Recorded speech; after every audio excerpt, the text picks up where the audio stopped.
So welcome to the Napa Valley Wine Academy's info session on WSET's Level 3 Spirits. I'm Catherine Bugue, co-founder and VP of Education at the Academy. The WSET Level 3 Spirit is transformative. Students walk away confident with advanced tasting skills and advanced knowledge about spirits around the world. And what a panel we have for you today to discuss that very topic. Let me start by introducing Rob McCaughey. Rob McCaughey is the Global Head of Business Development for the WSET. And of course, the WSET is the global leader in alcohol beverage qualifications. Rob's work has influenced the hospitality and beverage industries over the last 3 decades in over 3 continents. Next, we have Liz Pirnat. Liz is our expert resident, a spirits expert at the Napa Valley Wine Academy. She is our nominated Level 3 educator. She also has many different certifications in spirits. She sits on the national board of the USBG, the U.S. Bartenders Guild, and she's working her way around the world visiting key spirits regions. So she's been to Kentucky and Tennessee, to Scotland, to Barbados. She's working her way around. Later, we'll be introducing you to Stephen Staples. Stephen Staples is our instructional designer at the Academy. He creates spirits content, teaches spirits, and more. So we'll welcome him in a minute. Let's go ahead and dive in with some questions. Rob, let's start with you. Some people may remember the WSET used to combine wine and spirits into one course. So you'd have WSET Wine and Spirits, Level 3 Wine and Spirits. They've since separated them. Tell us about that. Sure.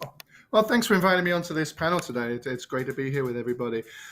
I think it's interesting. If you look back at the history of WSET as an organization, it's changed dramatically in the last kind of 55 years or so. When we started in the late 60s, early 70s, it was very much a vehicle for the UK drinks trade.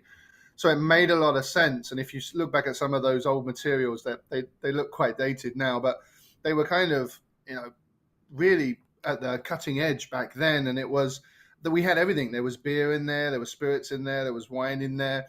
And as over the years, as we became more of a global organization and our student base changed from what was primarily trade driven to many more kind of walks of life, from enthusiasts, it became apparent that a lot of people taking our wine qualifications just weren't as interested in the spirits qualifications.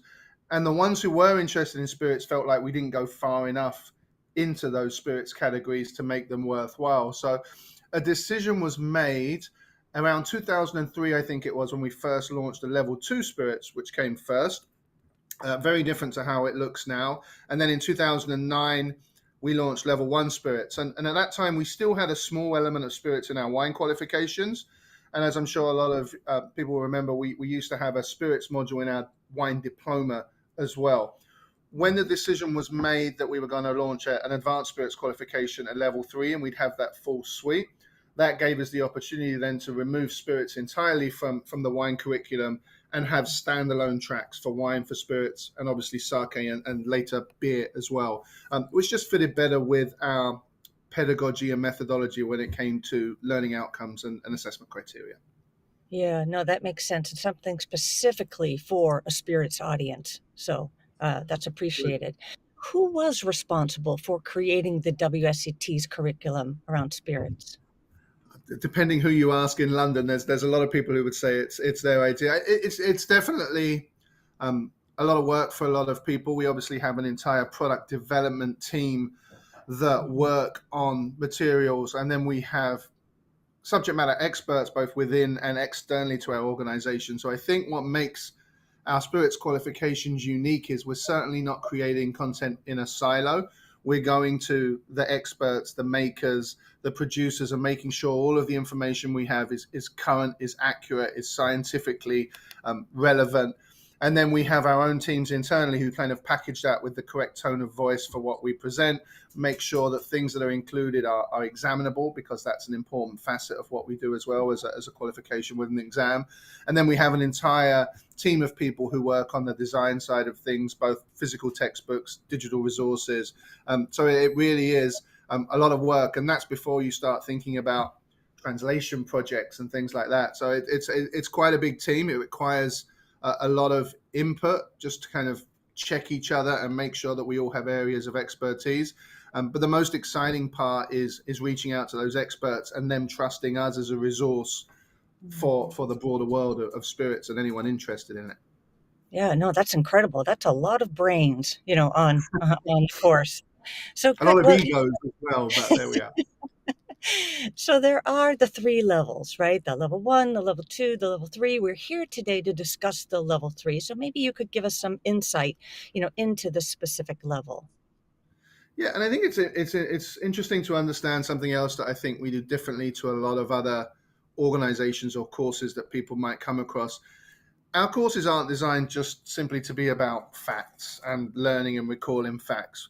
What we like to think is as you move through our levels, you'll develop different skills. So level 1 is very much about just learning the what, right? Some of that fact. At level 2, we go wider and we go deeper, and we're starting to have a level of understanding. Students are able to start connecting some of the dots, compare and contrast.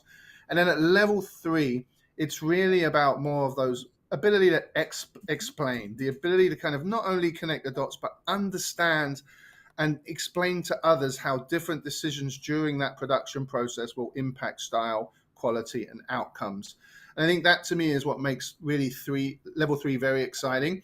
You're covering all of these different spirits, and a lot of people, they have a passion for whiskey, or they have a passion for rum, or they have a passion for tequila. But what's interesting with our approach is if you understand fundamentally what's going on from the field where you have the plant to the bottle where you have the finished product, if you understand those various decisions along the journey, you can have a really innate ability of getting to grips with, well, why does this taste the way it does? Why do I like it? What's missing? What could be better? And it's that level of kind of almost analytical detail that you're able to have when it comes to level 3 to be able to explain things clearly and concisely, which I think is important as well, in a language that's relatively universal. Right. No, that's great and brilliant, right? Because when you understand all of that, you understand that style, why that spirit is in the style it is. Uh, so tell us about, with the different levels, you can start at the level 3. However, is that recommended? It's a brave soul who would start at level 3, and I wouldn't recommend it for a few different reasons. And it does happen. We get really smart people who take our courses. We get distillers, we get chemists, bioengineers. Like, there are people with advanced degrees who take our courses, and even those folks, I would say, starting at level 1 or 2 has massive value because it gets you used to WSET. And it gets you used to how we approach things, our pedagogy, our methodology, the language that we use. What tends to happen with students who dive in at level 3, they might quickly grasp some of the theoretical content, but where they might struggle is some of the nuance in how we approach tasting and our systematic approach there. And what tends to happen is they're spending so much time learning the WSET aspects of things that they're not having sufficient time to learn the theoretical content that they actually need to be successful in the exam. So it becomes more time onerous, and it becomes much more challenging to manage that when you don't already have that safety net of understanding WSET in your back pocket. Yeah, no, thank you for that explanation. Let's talk about that SAT, right? The systematic approach to tasting. What are the big differences between, say, the level 2 and the level 3 SAT? Ooh, so this is interesting because obviously we've just had we have quite a significant update launching to how we approach tasting at level 3. So I would say the biggest things are there's a broader scope at level 3 to take into account regionality and an understanding that in different markets people use different words to describe different things. And I think this is something that WSET has started to own in the last few years. Historically, we've probably been a little more Anglo and Eurocentric than we would have liked, which tends to mean a lot of our vocabulary isn't necessarily as globally relevant as it could be. And I think something we're striving to do more not just is simplify our lexicon and have less words first of all, and allowing our educators the flexibility and freedom to use words that are more locally relevant based on the students in the room and the educator who's delivering that session. And that's quite a significant change for us in terms of how we deliver tasting and the SAT. That to me is really important if we want to be a truly global qualification that caters to a large audience. I would say the other big difference is how we dive into quality assessment and the mechanisms, the prompts that we use to understand in a relatively objective fashion, is this a positive attribute of a spirit? Is this a negative attribute? Or is it something that just could be better? And with those criteria, is this then a poor, acceptable, good, very good, or outstanding spirit? And understanding that, there are scales within that, right? Just because you have something that is outstanding, it doesn't mean that something can't be better. That each of these things are arranged, and I think we tend to be scared to give things that perfect 10 because we there might be something better, and in some ways we can be doing a disservice to a spirit when technically it's made really well and is an outstanding spirit. So it's providing those skills for the student to be able to confidently assess quality, which at level 2 we kind of touch on that, but at level 3 we really dive into that. And then it's using the lexicon in a more dynamic, fluid way so that students and educators are able to relate more readily to how we describe things. Wow, a lot of thought has been put into this process and these changes. So thank you for that. Let's go to Liz. Liz is the Napa Valley Wine Academy's nominated educator for level 3 spiritual, for spirits in general. So Liz, you went through some rigorous work to become the nominated educator. Tell us about that experience. So I have to go through an entire educator training program that Rob was actually one of my official assessment people, and I had to go through it 2 different times. One for being able to teach levels 1 and 2 for us, and then another round for level 3. And if I remember correctly, there's going to be a top up again for this new updated level 3, where we have to literally do a presentation and teach some of the material and talk through a tasting note. We have to grade a tasting note for a level 3 exam, and give feedback also on different short answer questions that you are going to have, and give a sense. So when we're talking to students and when we're giving feedback on homework assignments, where they are going for, and what is missing, what's too much information, and really working with students to be able to help it so they are able to achieve that pass. I mean, all of that work that, the students will have great confidence, right? There's great credibility there. They know that they're going to get the education, that they need with all that prep work. So that's incredible. So tell Liz, talk about how the level 3 spirits is delivered, like online, in person. So for Napa Valley Wine Academy, the way we're going to be delivering the material is it's going to be an online course. We're going to be utilizing the textbook, but also the online platform that WSET Global has. And we are going to supplement that with 5 live webinars with me that are going to be scheduled. If you cannot make the live webinar, it's going to be recorded so you can access it later. There'll be tasting as part of it. So it's not just going to be a theory discussion and where I will be teaching you the information. It's going to be more, you'll be expected to read the material ahead of time, having a tasting, pulling back to the theory in the book, and then working through different questions that you're going to be potentially having as part of the exam. So it's going to be a very dynamic class. We've got it listed for an hour, but more than likely it's going to be going probably closer to an hour and a half and longer, just based off of questions that are going to be occurring through the time. And so that's how the course itself is going to be delivered. The exam has to be taken in person. We are going to be offering the exam in person in Napa Valley and in Bardstown, Kentucky. And part of the exam is it's done in 2 parts. You will have a tasting portion first, where you will have a tasting of 2 different spirits, and you will be identifying, describing, assessing the quality. You'll have 30 minutes to do that. And then the theory exam is going to be over 2 hours and 10 minutes. I should have corrected that. That is an extra 10 minutes with the new update. It's going to be fit, and that is similar to other exams where it's got that 50 multiple choice questions, but then you have, excuse me, 10 short answer questions. And the big thing here with these short answer questions is it is broken out with different point levels. It's you'll have 6 questions that are going to be worth 5 points, 5 marks each. You'll have 3 questions that are going to be worth 10 marks and 1 question that's worth 20 marks. And what's wonderful about the WSET Level 3 exams and all of the WSET exams, you're not going to just get a broad range question like, tell me about bourbon production. It's going to be a very specific question. For example, one that you might have is talk about the impact of rick house aging with bourbon American whiskey production.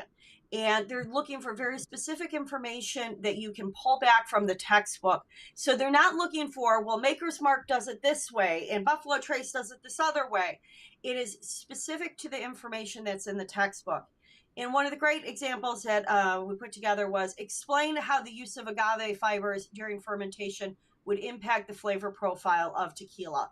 So that is a type of a question you would expect to be able to answer for a level 3. And this would be done in a short written answer. And this is something that we would be working over the time in the course to develop so you are well prepared when you come to take the exam to be able to write that answer. Yeah. Okay. Thank you for that. You mentioned Napa and Bardstown. Tell us about Bardstown. So Bardstown, Kentucky is considered the bourbon capital of the world. That's where we are offering some our in-person classes in Kentucky. They are fantastic, so much fun. We are a stone's throw from Bardstown Bourbon Company, Jim Beam, Maker's Mark, Log Still, I could continue on with Heaven Hill. All of them are right there. When you think about going and visiting the Kentucky Bourbon Trail, while a lot of people like to go to Louisville, there are tasting rooms in Louisville, and there are small stills in Louisville in a lot of these tasting rooms. But actually, the vast majority of the actual whiskey is produced in Bardstown itself. So that's one of the reasons why I absolutely love our partnership with Bourbon Capital Academy and being able to go into Bardstown. And, when you're done, there are plenty of places that you can go and get a celebratory drink to be able to enjoy a wonderful bourbon that is going to be made locally. That's incredible. So really destination education is what it sounds like. Exactly. And I kind of joke when we think we're Napa Valley Wine Academy, I'm like, well, what's the equivalent in the American whiskey world? I'm like, it's Bardstown. So we need to go to Bardstown. That is great. You mentioned some of the learning, right? Through the assessments, through the exam, you mentioned some things that students will learn in the Level 3 Spirits. Do you have any other sort of, insight, that you want to share with viewers on what they'll learn in the Level 3 Spirits?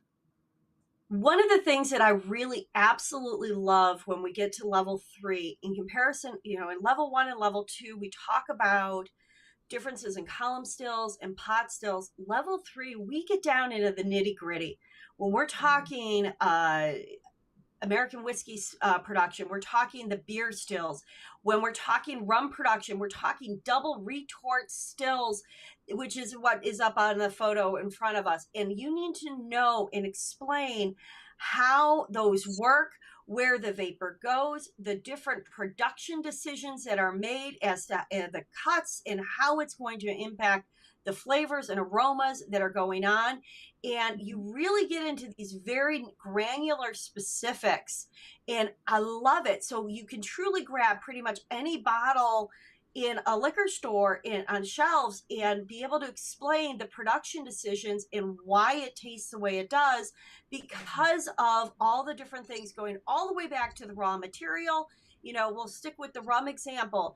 Whether they're using dunder or muck, whether they're using molasses or sugarcane as their raw ingredient, are they using these double retort stills? Is there column still production that's being blended in? All of these different things are going to impact that in the spirit itself beyond just a conversation of is it oak aged or not.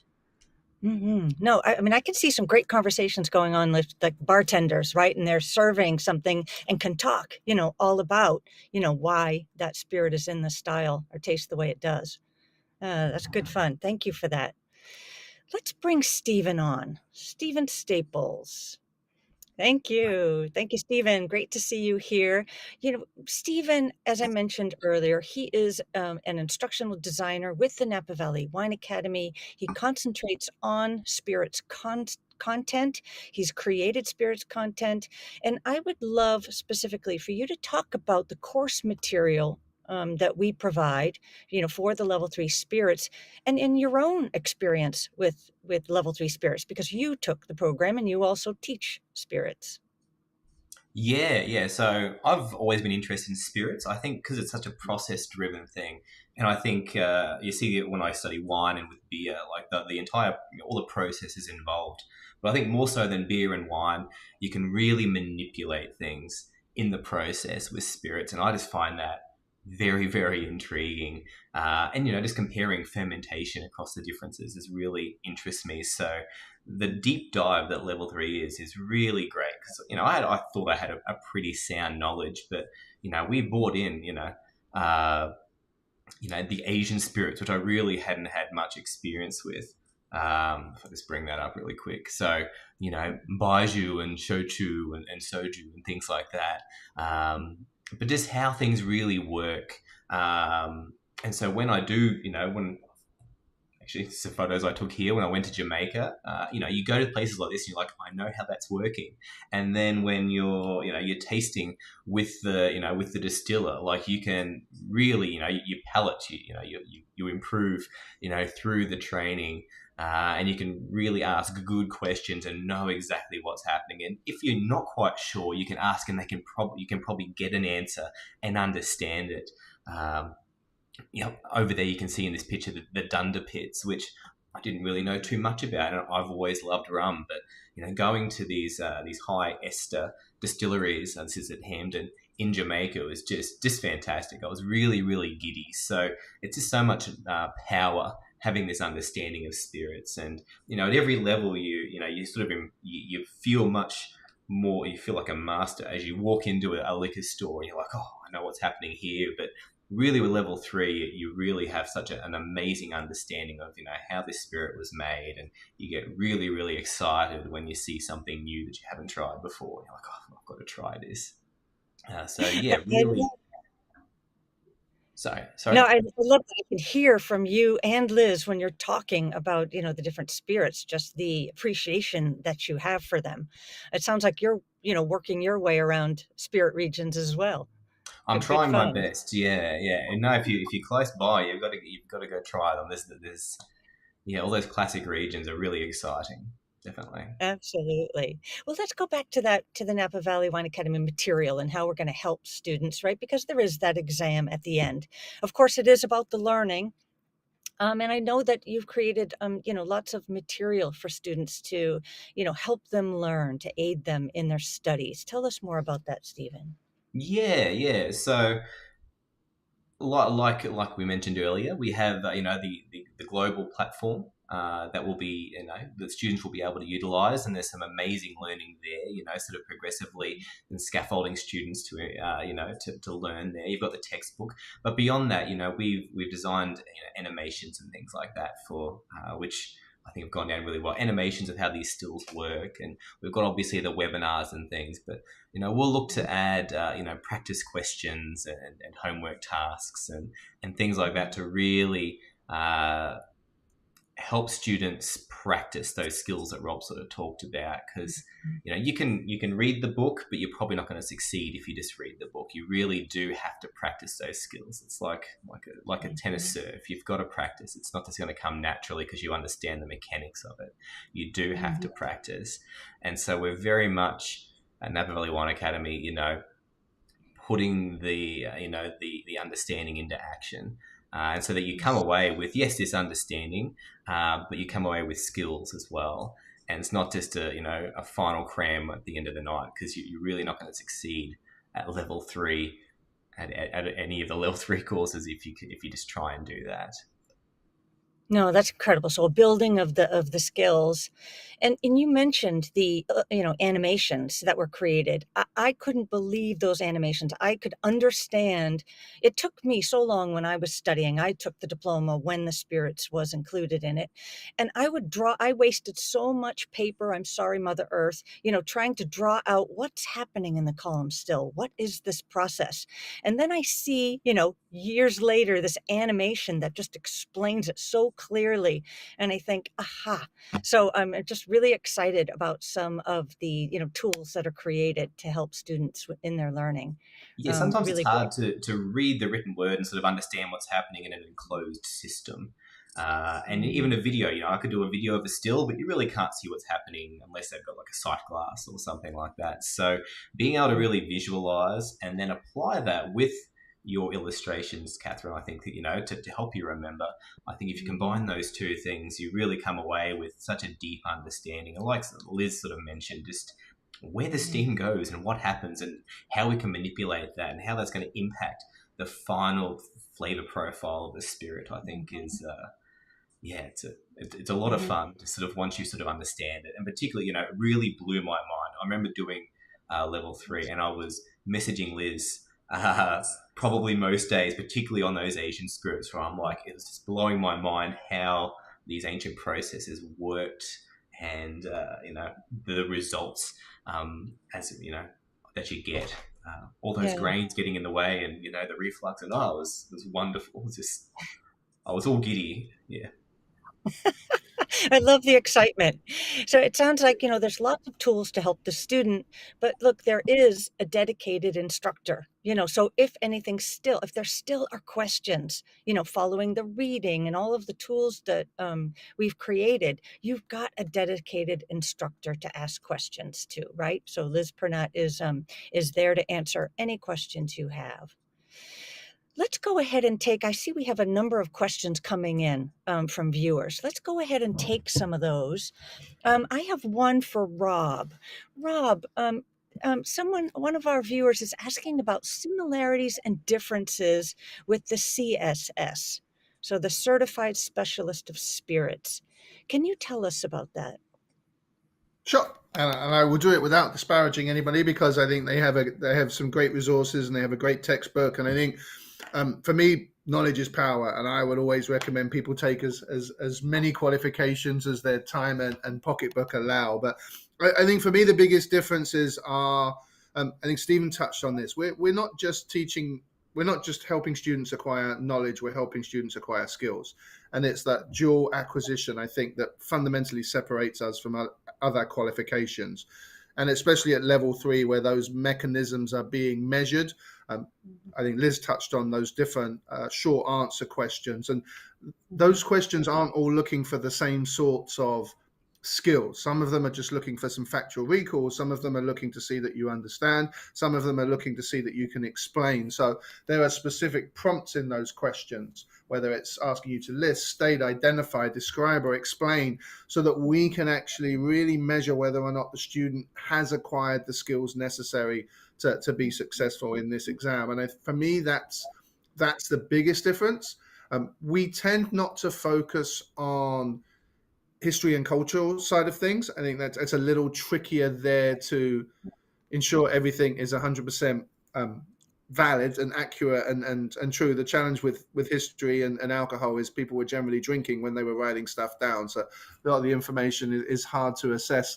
And I think we tend to stay away from sort of cocktails, particularly at level 3. We do a little bit on cocktail families at 1 and 2, and we really focus on steps of production. So from the raw material and how it's processed to fermentation, distillation, and what happens post distillation, really focusing in on that. And what's exciting is, and I think Stephen touched on this, when you're thinking about things that are maybe a little scary at first, like Asian spirits, and looking at how we convert starches in a very different tradition to what we might be familiar with in whiskey or beer, where we talk about malting. And here we've got scary words from a different language, and we're talking about koji and chu and ipkuk. But when it gets down to it, enzymes are doing the same thing. The processes of gelatinization and modification and hydrolysis, they're all the same.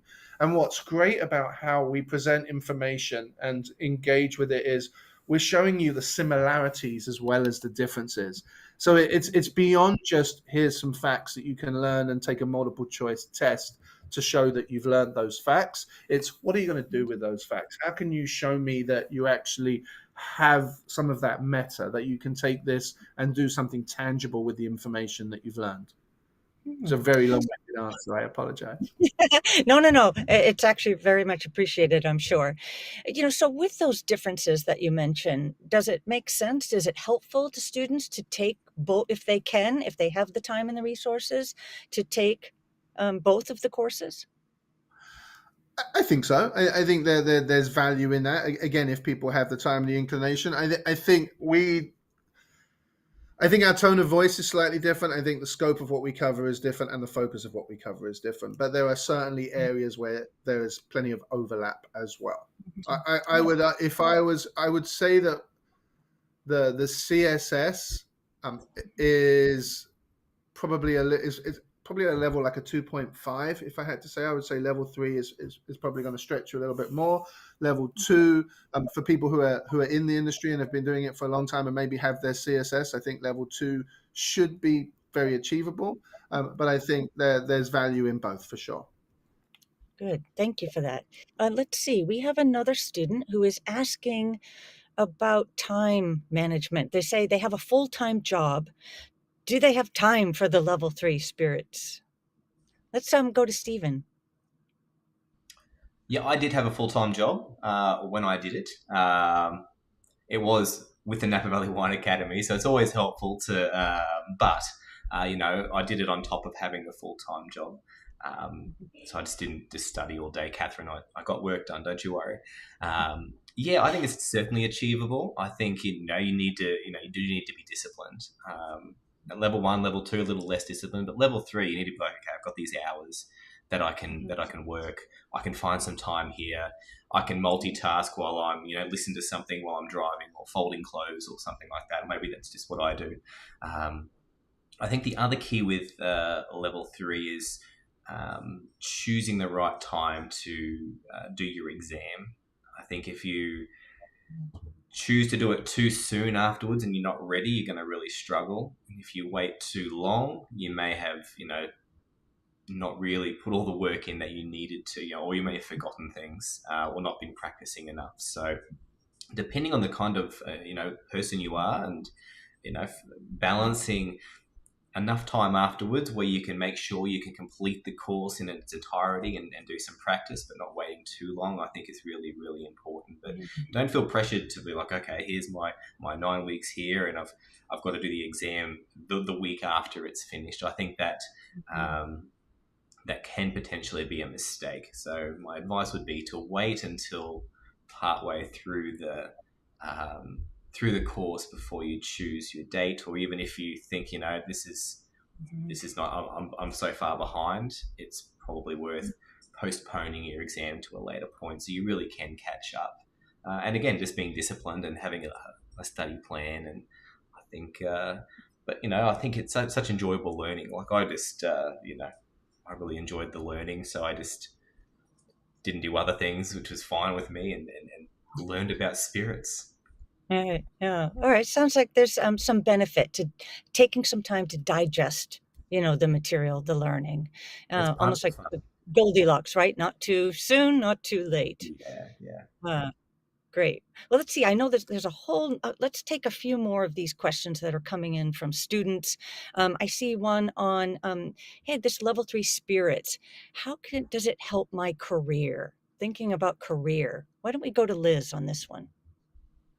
So this is one that I get asked a lot, and especially people who are in the industry. And this is truly where, I'm seeing major companies now basically requiring their staff to have, whether it's level 1, level 2, or level 3 spirits. And truly, you're finding for those who are looking to either move up in the business or even get into the business, no matter whether it's sales or Sometimes it's even in accounting, or depending on everyone's individual backgrounds, they're finding when people come in with WSET Spirit certifications, it really shows that they're interested in the industry, that they know the information, and especially because WSET Spirits qualifications have become such an industry standard, everyone knows very clearly what information you know at which levels you've passed.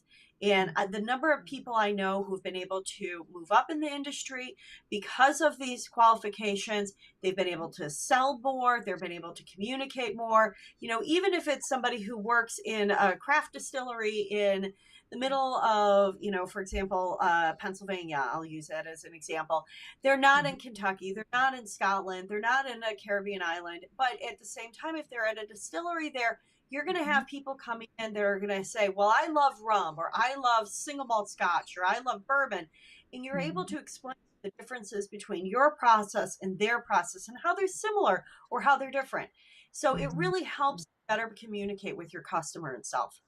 Yeah, no, great. I think that If I probably could helped. if I could piggyback on that as well, because I think people have so much more access to information now than ever before. And if you work in beverage alcohol anywhere within the 3-tier system, and you don't know what you are talking about outside of your book, your brands, your products, you will get found out quite quickly. The people you are going to visit, your accounts, the bartenders, the retailers, have information now. And you need to be able to show that you have credibility. We talked about credibility a little bit earlier in our educators, and for me, that's something we've worked very hard on. Credibility in the beverage alcohol industry is in any industry now, I think, is important, because as soon as people fact checked you on their phone and think that something you said is untrue, they're no longer listening to you. You're not credible anymore. And I've found over the last 5 or 6 years, whereas it was a real struggle to get the industry to buy into spirits back in the early days. It was a hand sell. And now I get emails and phone calls every day from folks across the 3-tier system. I want to upskill my team. I want to upskill myself because I'm looking for a promotion or a move sideways. And this is from brands to brand ambassadors to retailers to distributors. And it's really become bartenders. Everybody is seeing this now as a vehicle to give themselves confidence, to give themselves career aspirational opportunities. And as that becomes more and more de facto, if you haven't got it, you're almost going to get left behind. And I think that's something that we've really started to see pick up. We just had our 100,000 spirit student at the end of 2024, not a month ago. And that's, it's small compared to what we've done on the wine side, but it's, for me, it's really exciting. And the growth curve is exponentially kind of increasing, and there's never been a better time to take a qualification that can really help your career. Yeah, but I would say that. Right. No, but seeing that qualification, on your business card or on your resume, that's going to resonate. Speaking of wine, you brought up wine, and we have another question from a student who's wondering about the differences between Level 3 Spirits SAT, the systematic approach to tasting, and wine, and the wine SAT. So this student has taken the WSET Level 3 wine. What can they expect with the spirits and the tasting? Is this to me? Okay. Yeah, Bob, if you don't mind continuing on. No, absolutely. Without disparaging my fine wine colleagues and wine educators, I think that the Level 3 Spirits exam is a little bit more challenging, primarily because of what we're demanding in that conclusion piece, which is a little bit more of a stretch for a student. And that's very deliberate. We were given an opportunity when we were creating the Level 3 Spirits of hindsight. Okay, and that there'll be updates coming to Level 3 wines over the years, and as we learn things, we evolve our pedagogy, we evolve what we think a student needs, what we think we need to see as acceptable for passing. With spirits, we wanted to really stretch our students on the tasting. We weren't happy just for it to be kind of phoned in. We wanted it to be, how can we really stretch our students on spirits tasting so they're not just rote learning an SAT for each of the major categories. And for me, that's where the conclusions, really thinking about the tasting note is the data, the conclusion is the analysis of that data. So it isn't enough just to say a spirit is balanced. Well, what's balanced? Is it balanced between different aroma compounds, different sources of those aromas? Is there a balance between different textural aspects where ethanol and tannins are more or less integrated? Is there a persistence of intensity throughout the spirit from the nose to the length of the palate? Like really asking the students, tell me the why this is good. Tell me why this could be better. Tell me what's missing. And I think for me, that is what makes the level 3 tasting exam challenging, but very much more interesting and exciting as well. Right. Okay, great. Let's take one more question. And we have a student who's asking about that very fact. And I saw that when you were talking about the SAT exam for the spirits being difficult, I saw that Liz was, nodding her head in agreement. So this student is wondering, what help do they receive, for that tasting exam? Are they helped in sourcing different spirits? Liz, if you can talk to that. So one of the things we do is we very clearly communicate ahead of time what the different spirits that we're going to be tasting are, and even putting, the specific brand names down. So you are able to get, whether it's like a Knob Creek bourbon, or if we're, tasting a blended Scotch, a Johnny Walker Black. So they're able to find those specific ones that are going to be internationally available everywhere. Now, if you can't find them, this is a matter of, especially you're going to want to find something very similar in nature. So let's say if we're just trying the Knob Creek 8-year-old, that's on the shelf everywhere, but you're tasting like a Knob Creek 18-year-old, there's going to be a difference in that. But at the same time, when you're working through a tasting note, there's certain things that, you would expect to be able to find similarity wise, but then your conclusion is going to be different. While you might call that Knob Creek 8-year-old and very good quality, but that 18-year-old is generally going to probably fall in that outstanding quality, in helping them be able to balance and figure out what to extract to help them be able to write a tasting note that would reflect what's going on within that glass. But by clearly stating up front what the different spirits are that we're going to be tasting in webinars will help students be able to find them. And then really working with them and giving them, the guidance in the webinars to help hone those tasting notes so they are able to pass and achieve that pass, and they're not frustrated through the entire process. No, that's great. And so they're not left alone, right, to flounder. You're their, set instructor and can help them if there is any difficulty in locating the spirits. That's great. I would add to that as well, in case anybody at this point is terrified that they have to taste spirits blind and they have no idea what an Awamori tastes like, or a Pisco tastes like, or a South African brandy tastes like. When it comes to the tasting exam, it's a relatively narrow set of spirits that are examinable. So it is very much what we're trying to do with that spirits exam, again, is measure that skills acquisition. We don't need to know that you can tell a grappa from a Pisco. We need to see that you can follow an approach and come up with some conclusions based on following that approach. And that's more important. So for exam purposes, as Liz said, kind of globally accessible spirits. And the focus there is, can you tell the difference qualitatively between them and why they're different? During the course itself, obviously, if you can taste all of the other things that we talk about from the theoretical point of view, that will help make some of those links for you, but those wouldn't be examinable in the tasting exam. I think I just heard a big sigh from people that are viewing. I would also like to add that asking students to write a tasting note on vodka is a little bit of cruel and unusual punishment to pull the different aromas and flavors on vodka. So that is not an examinable spirit. Thank you, Liz. Great. Or tasting. Well, I think we gave such great insight. Thank you to all three of you for giving such great insight into this level 3 spirit. I mean, if somebody is here and they're ready to jump, maybe Stephen, how are they going to go ahead and, get a little bit more information on Napa Valley Wine Academy's program? How do they sign up? Go to www.napavalleywineacademy.com. There's going to be plenty of information there, but we also have our customer success team who you can call or email or chat to as well. Or you can reach out directly to Liz or I. We can answer questions as well. Great, good. Well, thank you so much. Thank you to all three of you. Just great information. I think. I think the viewers, questions. I think you've pretty much answered a lot of the questions that were coming in. A lot of them were repeat, of the ones you covered. So, big kudos. Thank you so much for being here today and talking level 3 spirits.